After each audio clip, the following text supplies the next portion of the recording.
20 வருஷம் உழைப்பு, அப்புறம் இவ்வளவு வருஷம் ஆச்சு. நானும் வேலையை கத்துக்கிட்டு என்னை வளர்த்துக்கிட்டு என் குடும்பத்தை காப்பாத்திக்கிட்டு என் கஸ்டமர்ஸ் கிட்ட என் திறமையை காமிச்சு அவங்க திருப்திப்படுத்தி அப்புறமா கஸ்டமர்ஸ் சம்பாதிச்சேன்.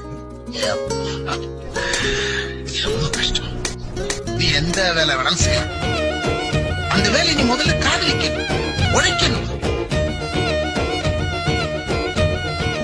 இது போகும் வழியோ வெற்றி பாதை, திரும்பும் வழியோ வெற்றி பாதை. விரும்பிய இதயத்தை அடைந்திடும் பயணம் இது. கடல் தாண்டும் பறவைக்கெல்லாம் வழியில் மரங்கள் கிடையாது.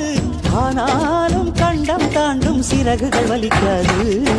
மலையேறும் எறும்பின் கால்கள் வெயிலை மிதித்து உடையாது. மனதோடு காதல் வந்தால் மனிதா தடையேது.